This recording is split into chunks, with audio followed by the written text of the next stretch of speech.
287.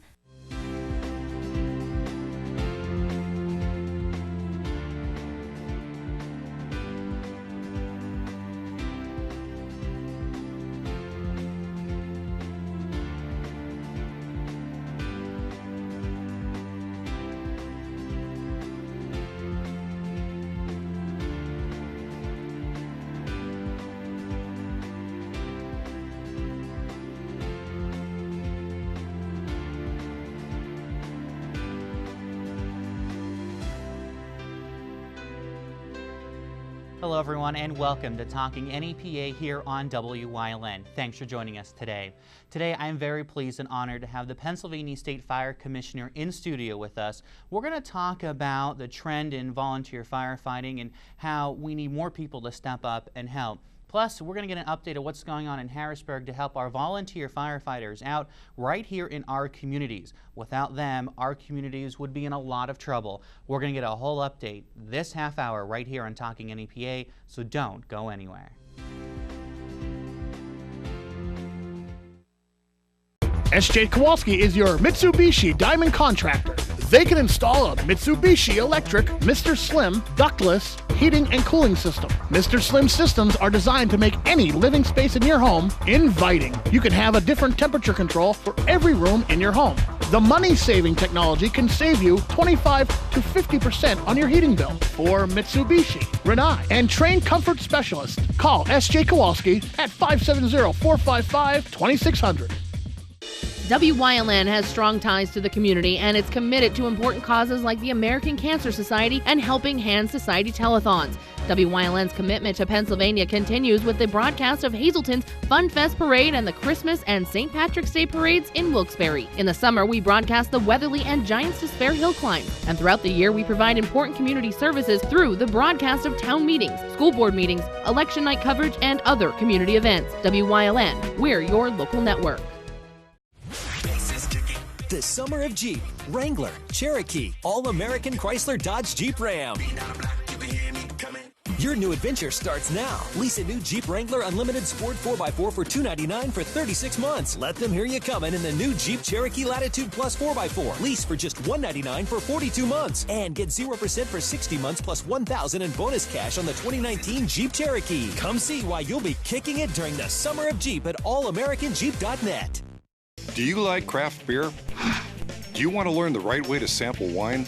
How about visiting a restaurant that has a unique flavor or a crazy food challenge? These are just some of the things we'll be featuring on our show. Wine, Hops, and Road Stops. Jeff Bonomo and his co-host Alan Giannetti welcome you into the world of craft beer, great wine, and good food. Wine, Hops, and Road Stops. Welcome back to Talking NEPA, everyone, here on WYLN. I'm Gary Perna. Thanks so much for joining us. And today I'm very pleased to have the Pennsylvania State Fire Commissioner, Bruce Trego, with me. And Bruce, thanks so much for coming up. You're welcome. Thanks for the opportunity. No problem. So, as many of you know, I've talked about it hundreds of times here on this show and in our news that I'm a volunteer firefighter. It has been in my family for decades. It's something near and dear to my heart. So, recently, Bruce, you were appointed the fire commissioner. You have a long line of community service through the fire department as well. Led you to this job. You worked in the state fire commissioner's office, and then recently becoming the state fire commissioner. So you're our go-to guy in the fire service here in the state. So first of all, before we get into everything, I just want a little background on you and kind of what led you to be in the fire service. Well, unlike you, I'm the first one in my family, although my son has followed my footsteps. I don't know, I just took an interest with, there was a gang of guys in high school who I got to see leave to go fight fire, and actually a lot of them through other activities I knew, and I stopped by the station one day and they said, why don't you join? And ever since then it's been very active and a wonderful opportunity. And before you were the commissioner, you worked as administrator of the Fire Academy in Lewistown, which is our big fire academy for firefighters to do a lot of their training. So you were kind of the guy making sure the training was there, people were taking part in it, and all that. And that's very crucial, especially today, where when you started and everybody, things were different than what we're seeing today, and a lot keeps changing every day with us. Absolutely. And as you mentioned, when I started, I was born and raised in Lewistown. So the Fire Academy was in my backyard. So I've got to see the changes ever since, let's say, around 1971, if I can give away my age. But I've seen the changes as we've gone through from simply using slides and overhead transparencies to now delivering by way of PowerPoint and some blended learning, some online training. So there's been a lot of changes, not only in the fire service itself, but in the method by which we develop the curriculum and deliver the curriculum. We also have charge of the certification program for the Commonwealth. That's according to NFPA standards. We're accredited to deliver, like, it's well over 30 now levels of certification. And we also have the alternative energy emergency response field that we're dealing with, as well as our local level training, which is what we use to deliver to the locals, so they don't have to come to Lewistown. So, and I want to kind of start with one of the biggest issues or crisis, we can call it, facing the fire service is that the lack of volunteers who are coming out now. Obviously, we have a lot of, in Pennsylvania, we have volunteers, we have combined paid volunteer departments and then paid departments. But volunteers make up a huge chunk of everything. And from reports that were done in the 60s and 70s where there were, hundreds of thousands of volunteer firefighters, to today, where in Pennsylvania we're seeing roughly 38,000, a huge drop. And when you say that, well, 38,000 for Pennsylvania, oh, okay, but you realize that when you're saying 38,000 firefighters, most of these guys are running in multiple companies that are being kind of spread thin the way it is. Absolutely. Yeah, if you look at the estimates of 300,000 in the early to mid 70s to down to 38,000, that's quite a drop. And it's significant, as you said, because some are running with two companies. That the resources are being shared, but you can only stretch that so thin, and we're as thin as we've ever been, and I don't know where we're going if we don't soon get some help. Another big thing that it shocks me is that the average age of a volunteer firefighter is in their 40s and 50s, if I remember correctly from the report. And the newer generation isn't getting as involved as generations before. So that's also quite frightening because there's nobody stepping up to take the steps. Absolutely correct. One of the things that I look at is, if we look at society as a whole, and I'm not picking on one generation over another, it's an observation, but it doesn't matter what fraternal or social organization, they're all hurting for volunteers right now. So, and in our case, where it's family,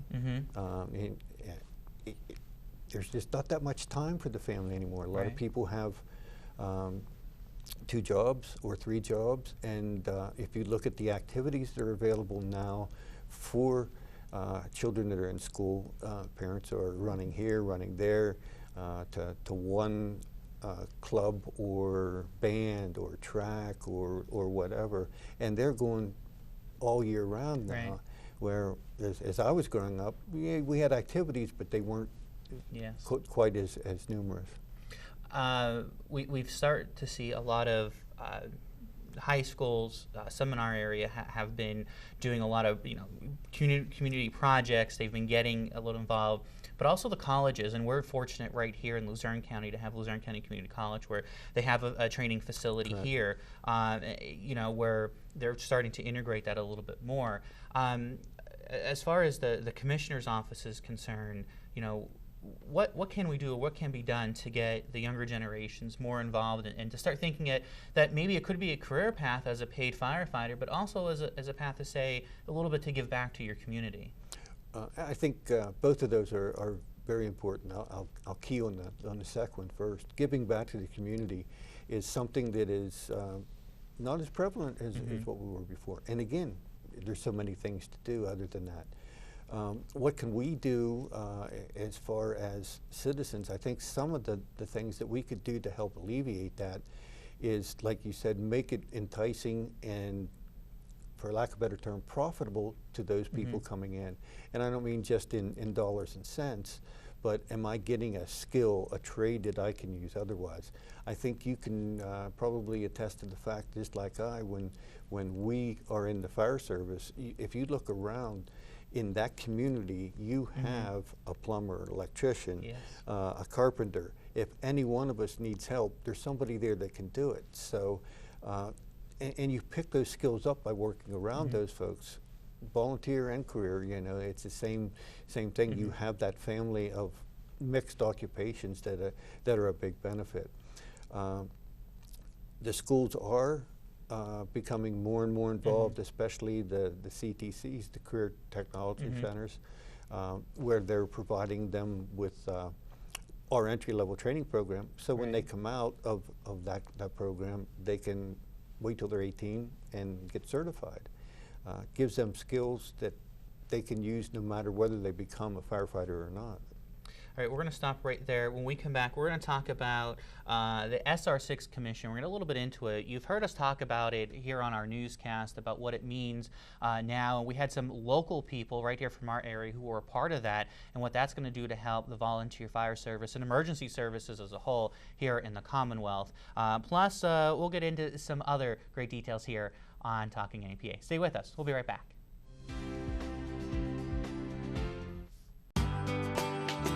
All Care Home Care, providing quality in home care since 1986.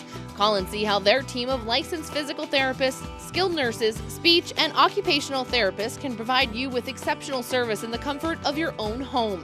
They also offer dietitian, home health aide, and medical social worker services. You have a choice in your health care. For safe, friendly, qualified care, call All Care Home Care today and let their team begin taking care of you and your loved ones.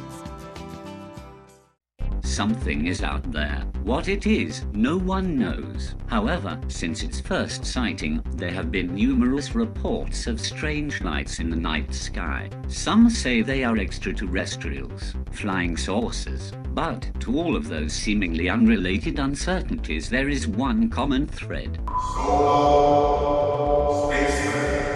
Watch Solo Spaceman on WYLN TV 35, Thursdays at 11, Saturdays at 4, and Sundays at 9.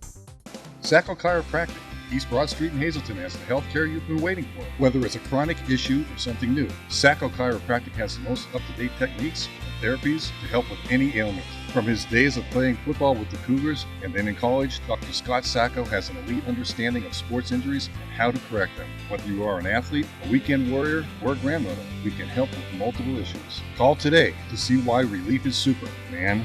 570-497-4150. Did you know that WYLN News provides news updates every weekday afternoon at 1, 3, and 5 here on TV and on social media? Did you know you also can watch WYLN News on the go by visiting our website or YouTube page? Now more than ever, WYLN News is your local news leader.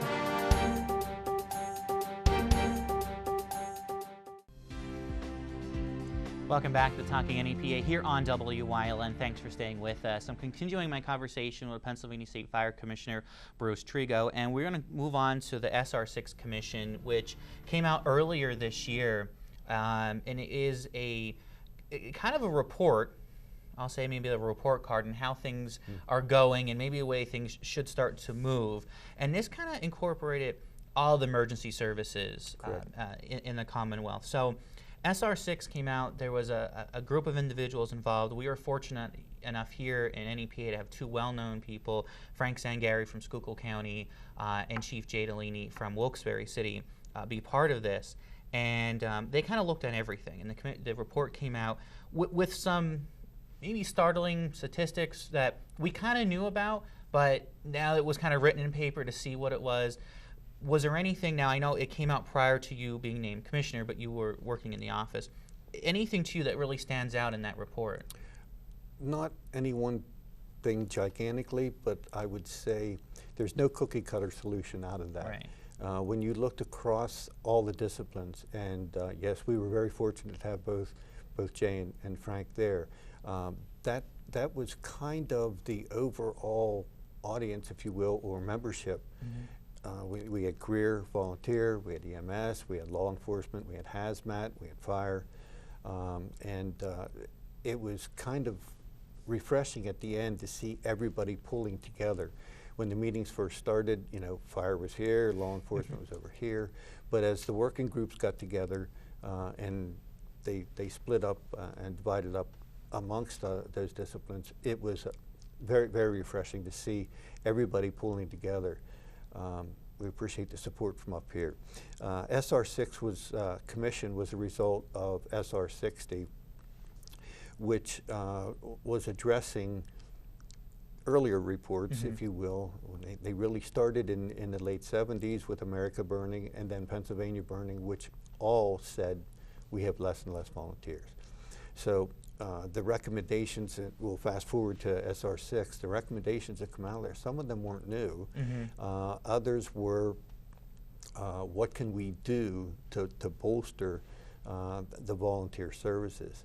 And they ranged anywhere from a length of service program to some type of reimbursement, not necessarily cash, but help with college, help with school. Some of the others were, again, looking at the resources, where they're at, what can we do to increase that. And I can say it has the attention of the General Assembly. This summer has been very busy with staffers from the General Assembly looking at, what do you think of this? Will this work? My experience and my comments to the volunteer fire companies have been, look, take a good hard look at SR6. Not everything in there is going to work for you, but if there's something that will, you need to talk to your public officials, you need to have them talk to county and then state and move it forward, and this is what's going to work. And I know this is a huge report that came out. I think it took me almost a week and a half to two to get through it.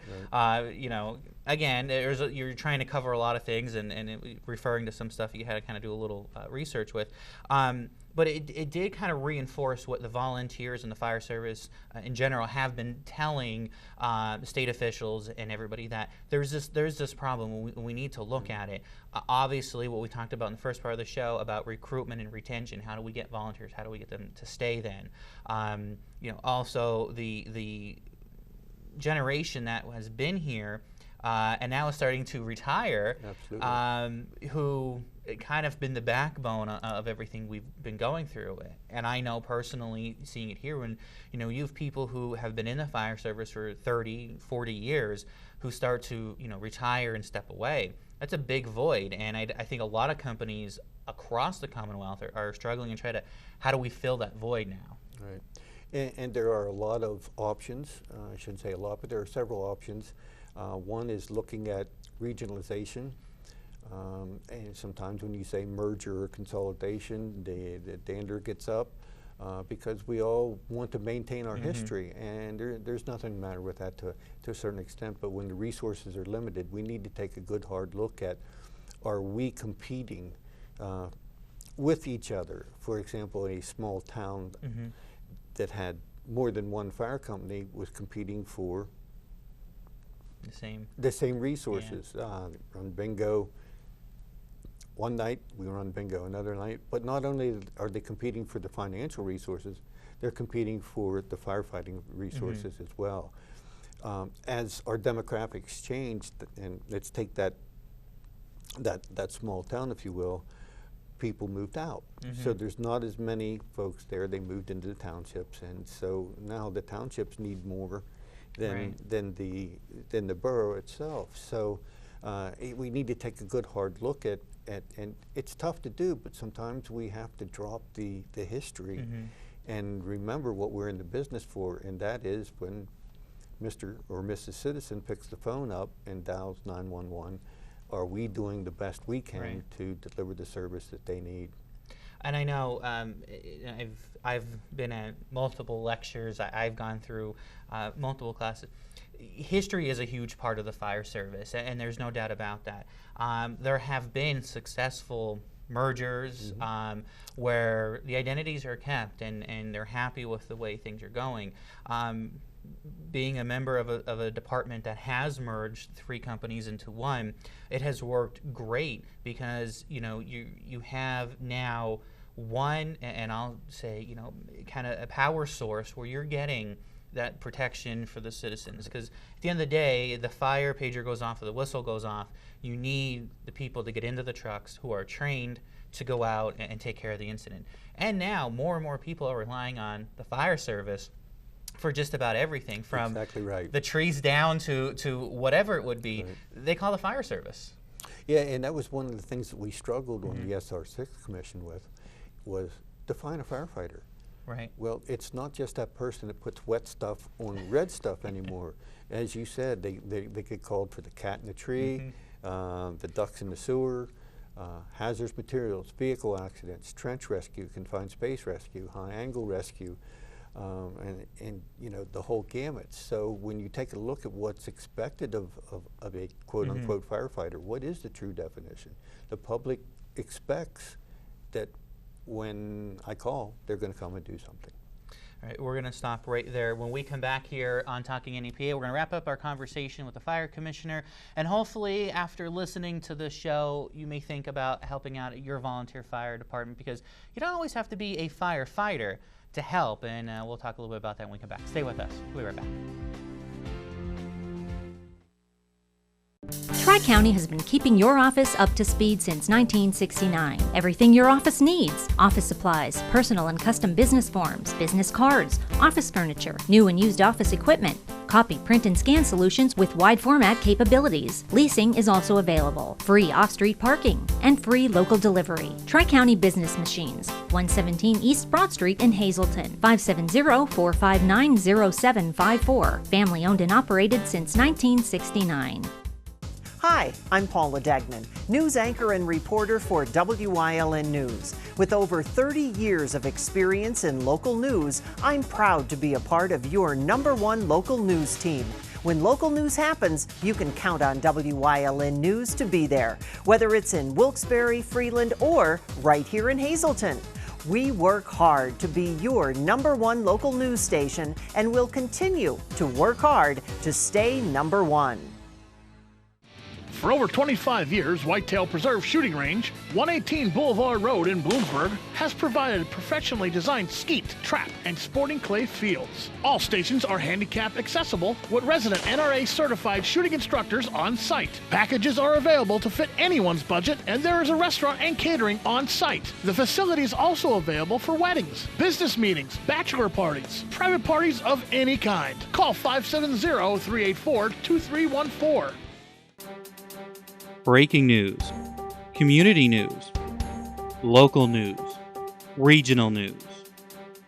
News that affects you, us, and our community. That's what we do. Every day we work to bring the news and information that is important to you, to us, and to our communities. WYLN, we're your local network.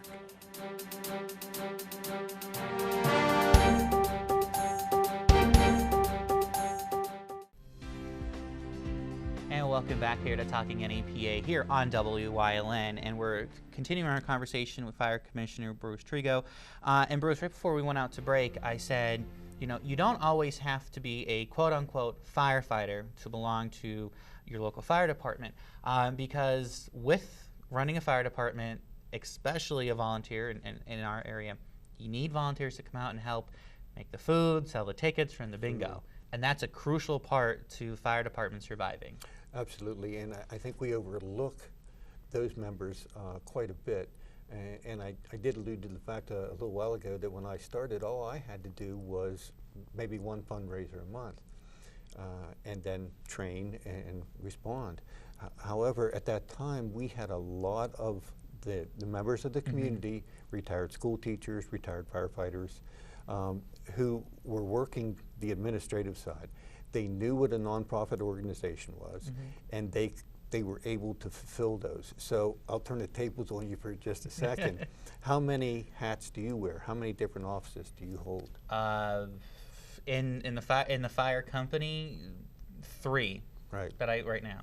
And that goes back to retainment. If you think about it, how do we retain people when we're asking them to serve in 3 positions? So again, I can't stress enough the fact that to help the volunteer fire service, we need more than just the firefighter. We need the folks that are going to help administratively, take that burden off of all those meetings. And also, there's a lot of expertise out there that could really, really help. And there is, and you said a little earlier, you know, when you have a group of people at the firehouse, look at the actual career paths that they have, and you do. You know, I can remember going back years ago when I was a little guy running around the firehouse, and you were putting together a brush truck because you know you had the expertise of the guys who were there who assembled most parts to put together and to make it. And you know, today it still holds true because we have a lot of people in our communities who retire that want to stay active and do stuff, and this is the perfect place for them to go and be able to help and give back. With that, we also see, and we said a little something earlier, we've been talking a lot about recruitment and retention, but how do we as a fire service continue to move forward? The training continues to grow. You know, I remember I was the last class to take 88 hours of essentials. That has now jumped. The training requirements have really helped, but also hindered a little bit because now there's so much that we have to learn. Well, and that's a topic that we could go on forever about. There is no required training for a firefighter in Pennsylvania. But our training is set up so that at the end of the entry-level training program, that is now about 160 hours, if they so desire, they can test out for national certification. But it's also in modules. So our attempt is to, if you bring that person in that says, I don't want to fight fire, all I want to do is drive the apparatus. Okay, let's give them module 1 and module 2, get them the driver training, whether it's in-house or a class. And they don't have to take all the interior firefighting. So I think if we take a look at that, look at the training that's required and use the people for what they want. And again, a lesson I've learned a long time ago, never assign somebody a task they haven't been trained to do. There's a lot goes on, and as you said, we can probably sit here for another hour and talk about it. In our closing minute here, now sitting in the chair that you sit in, what do you hope to see, over the next few years in your tenure as commissioner? Well, one of the things that I'd like to see is we're focusing on firefighter safety, behavioral health, reducing cancer in firefighters, and making training more accessible. Because of the danger of this occupation, or avocation, whichever it may be, it is imperative that you get the training that you need in order to fill the position that you want. So I don't want to make training easier. I want to make it easier to get to. And I think our staff is very supportive of that, and that's what we're trying to do. All right. Well, Bruce, thank you so much for coming on and talking with me. Sure. Welcome you back anytime to our show, and I think there's a lot that people need to understand about the fire service. I've been in it my entire life. It's something you should really think about, how you can give back to your community here and all across the Commonwealth. Thanks for joining us here on WYLN. We'll see you next time here on Talking NEPA.